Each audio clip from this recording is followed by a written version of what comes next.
No nonsense gin drinking. All gin and a surprising amount of nonsense. Hello, gin lovers! Oh shit, I forgot my shirt.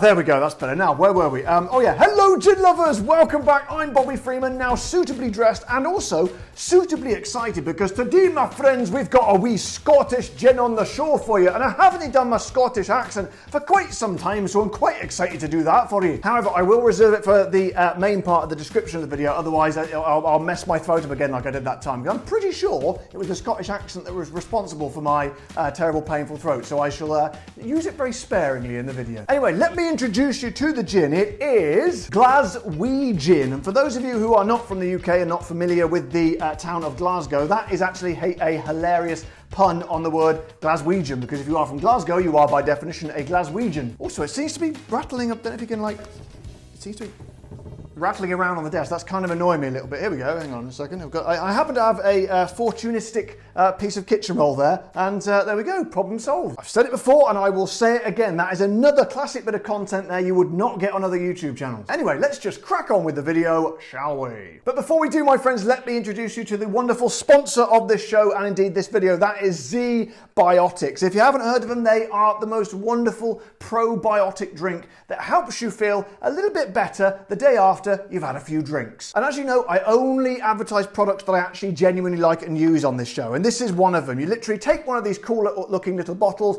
you whack it straight down, and have a few drinks, combine it with a bit of water, and staying hydrated and drinking responsibly, as I always recommend on this show. And the next day you will feel right as rain, wonderful, bright-eyed and bushy-tailed, if indeed you do own a tail and eyes. And not only that, my friends, as a very special treat as one of my viewers, if you click on the link below, you can get 15% discount, and if you're not fully satisfied, they offer a complete money-back guarantee. You cannot get better than that. Get over there, get some ZBiotics. Right, that's earned me a few quid, on with the video. And of course, because it is a Scottish gin, I shall be reading henceforth from the website in a Scottish accent. Our multi-award-winning London dry gin inspired by Glasgow, this wonderful city we call our home. Our bespoke recipe and unique taste comes as a result of blending 8 globally sourced botanicals: milk thistle, Italian juniper, coriander, angelica, orange flower, bay leaf, chamomile and pink peppercorn. 1, 2, 3, 4, 5, 6, 7, 8, 9. Hang on a minute. 1, 2, 3, 4.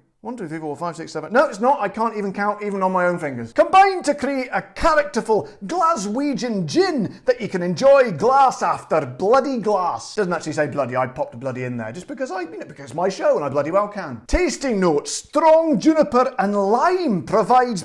Lime, hang on a minute, there wasn't any lime in the botanicals, was there? Lime, milk thistle, there wasn't. How bizarre. Maybe they snuck one in. Maybe that's the 9th one. Also, milk thistle. This rings a bell because this is definitely, I've seen this one in other gins before. I can't exactly remember what it is. I know thistle is the official, oh my God, that's difficult to say. Thistle is the official flower, oh my God. One more time, otherwise I'm stopping this video. Thistle is the official flower of Scotland. Now, a milk thistle, not sure. Maybe if you get a thistle and give it a squeeze, is it the milk that comes out? If it is, sounds kind of gross to be honest, but I'll find out and tell you. I'll just type it. In fact, you know what? I've just upgraded my software. Apparently Siri has now got Apple Intelligence and it can do that sort of stuff. So if I press this, what is a milk thistle? Okay, that is a complete fail for Apple Intelligence. It's Apple Unintelligence because it's just given me a load of gobbledygook about something completely different. I'll just do it the old-fashioned way and type it in. Or, no, I'm determined to use some sort of intelligence here. I've got a Google, what do you call it, Nest thing in the next room. Now, I don't know if you're going to hear it or not. Let's try it. Okay, Google, what is a milk thistle? According to Wikipedia, Silybum marianum is a species of thistle. It has various common names including milk thistle, blessed milk thistle, Marian thistle, Mary thistle, St. Mary's thistle, Mediterranean milk thistle, variegated thistle, and Scotch thistle.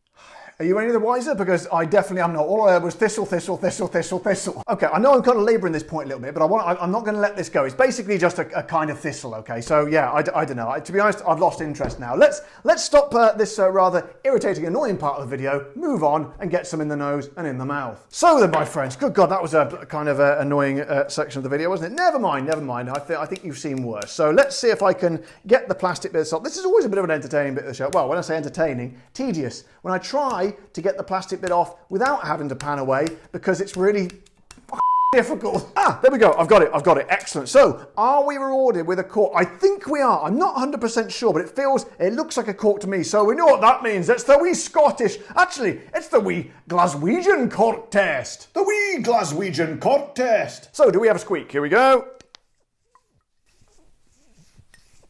I'm not sure if you can actually hear that, but there is a slight sound there. It kind of reminds me of the noise that a guinea pig makes. We used to keep guinea pigs when we were younger, but sadly the dog got at them. But that's another story. The point is, it made a noise a bit like that. Not quite a squeak, more of a sort of a subdued whimper. Never mind. Now I've got a feeling this is going to be a good pull. Here we go. Full pull. Here we go. Oh my God! Did you hear that? Thunderous, great, big, strapping, burly, manly, if you can say that anymore, Scottish kind of noise. But anyway, I struggled a bit there for adjectives, didn't I? But it doesn't really matter. I mean, at the end of the day, it doesn't really matter. We know it doesn't matter. That's a lot of doesn't matters. It's just a bit of fun.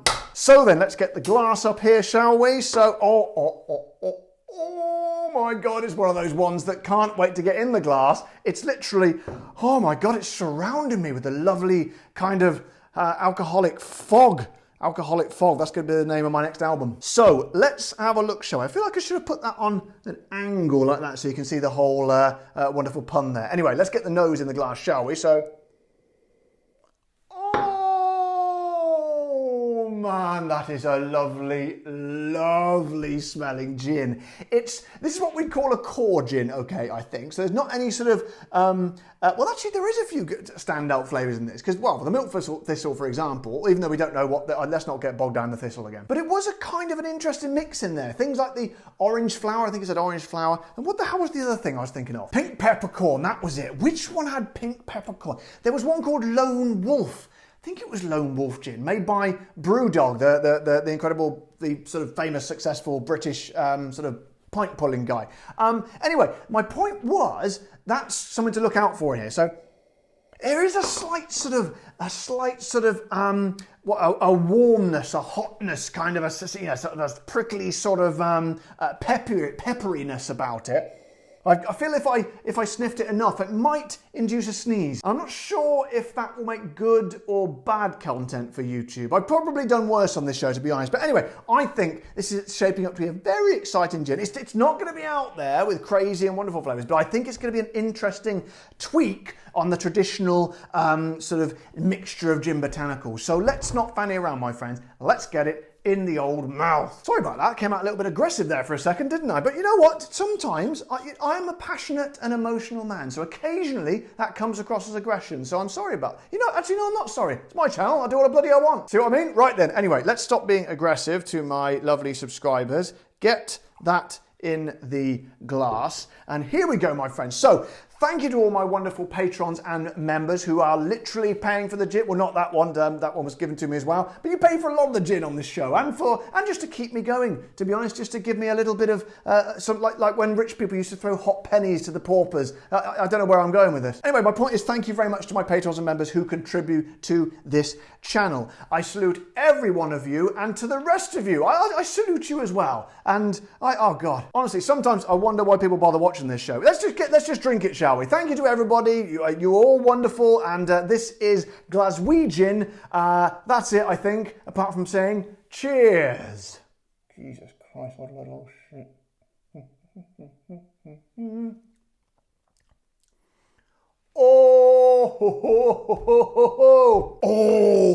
Oh, gin lovers. Oh, excellent, the phone cover's gone over. I was thinking of getting rid of the phone cover, but you know what? I don't think anyone buys it, but it's very poor quality. I do enjoy it when it falls over at this point in the video, or any point in the video. Anyway, listen, forget about the phone cover. Get rid of that stupid thing. It's terrible quality.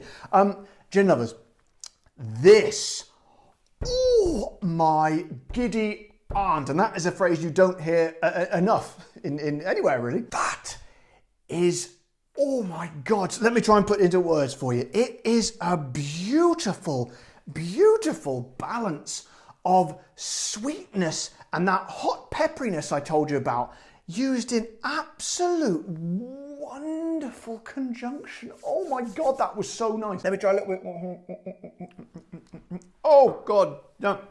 So, you've got a lovely sort of kind of voluptuous but soft sweetness about it. A very sort of, not a real kind of concentrated or a sort of an artificial sweet kind in there, or like one of these fruity gins. It's a beautiful natural kind of sweetness, and with it just kind of a soft orangey kind of cloudy sort of surrounding to it, and which is counteracted, which you get kind of first of all actually on the first kind of when it first sort of enters the cavities of your mouth, but then that's kind of underpinned. And when I say underpinned kind of, I always think of underpinning, say that's these are the pins, if indeed that does involve any pins, the kind of the cement of the building, to use a construction analogy, kind of sits down between the pins like that. Now all these other flavours are sitting down between these kind of, this is getting a bit weird, bear with it though, sitting down between these sort of underpinning of the, oh god, the underpinning kind of pepperiness I talked about, and then this kind of orangey waft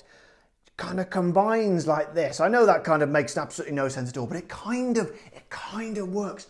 Oh my god, that was absolutely lush. And then the aftertaste is kind of a mixture of that sort of hot, slightly, it's not spicy, but what is it? Peppery, you know, that pepperiness, that sort of harshness about it. It's a mixture of peppery and juniper aftertaste, which is interesting because the juniper usually comes in early on for me. This gives a sort of a lingering junipery and like slightly sweet legacy. All those things combined and bouncing together, and oh my word, we could have struck gold here. This is very, very, very good. Now it's 41.1%, so slightly under the sort of the average 42, what we might imagine. And it does, yeah, it makes it kind of more mellow. It's not like a woo, blow your head off kind of gin, but it works very, very well with those flavours. And I tell you what, old Glaswe Gin, I had a funny feeling about this one, you know. I had a feeling, I don't know, it's just something about the sort of very sort of nondescript bottle. Sometimes when the bottles are a little bit unflamboyant, it's like they're quietly confident, like, yeah, well, I don't need to show off. You know why? Because I'm bloody good. However, my friends,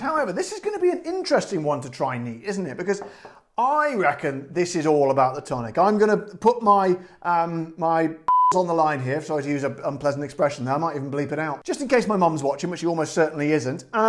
Let's get it in the beautiful, beautiful no-nonsense gin drinking mug. By the way, I tried to give this away. I said it was so useless I couldn't even give it away. So who was it who said they wanted it? Hang on a second. I've got, let me just look at my laptop here. It is Shalise Hoffman. Shalise, you put on the comments on the section below that video where I said who wants this, and you said you wanted it, but I replied to you and said, yeah, do you definitely want it? And you haven't replied back. So let me know, otherwise I'll go to the next person. An exciting development on this show. By the way, I went on the site which produces all this rubbish and tat, and quite a few people have actually bought stuff, including the clothing range. So I was going to let you all know, or I'll ask you to let me know. If you have bought any of my merchandise, send me a picture. Send it to nononsensegin@gmail.com, or even write in the comment in the section below. Send me a picture of you wearing it or holding it or drinking something out of it, and I will feature it on the show, I guarantee you. Just another way of bringing in my wonderful legion of fans that you all are out there. I salute you. Anyway, I digress. Let's get this and try it neat, shall we? So get a little bit of that in there. It's a beautiful bottle, isn't it? It's made of white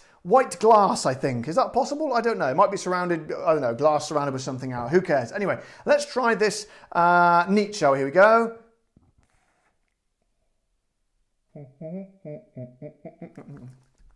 Oh, wow. Oh, I tell you what, it tastes a lot stronger, obviously, but there's a bit of a sting and a kick in there, which you would be forgiven for thinking that that's the alcohol. I don't think it is. I think it's more the that pepperiness. That's a real kind of like a sizzling sensation on the tongue, and it's still sizzling there now, but it's just a sizzle without a flavour. I think all that luscious, beautiful kind of natural sweetness that was in there when I had it with the tonic, which is like, oh yes, like that. It's kind of lost a little bit in there for me. So I would say this one, try it neat by all means, but this one, my friends, this is firmly in the definitely 100% gin and tonic category. So price-wise, what is it going to cost you? Well, with the lesser known gins, I always say it needs to be below 40 English pounds. It's just scraped under at £39. So it's a little bit on the pricey side, but just under what I consider acceptable. So I'm reasonably happy with that. So guys, to sum up, we've found another little beauty here. It's always difficult when you have these gins that are a non kind of, they haven't got anything really bold and really sort of, you know, totally sort of different about them. They're kind of similar recipes to a normal core gin, but I like when they kind of tweak it to the point to make themselves individual, because it's really tough, really. We've got so many what you call core gins now. How do you make yourself original? Well, I'll tell you now, my friends, Glaswe Gin sounds the same in Scottish or in English. Glaswe Gin has definitely nailed that. So I'm not sure if this is available around the world, but it's definitely available in the UK and in Scotland. Well, Scotland's in the UK, so of course it is, or at least for now anyway. But if you do see it wherever you are, I tell thee what, that, my friends, is an exquisite, expertly blended gin and easily could go head to head with any of my top ones. That could be, I'll tell you what, I've got a feeling that's going to become my and Larissa's go-to gin over the next few weeks. Excellent work. In fact, I say to the people at Glaswe Gin Distillery, keep up the good work. So guys, I hope you enjoyed that one today.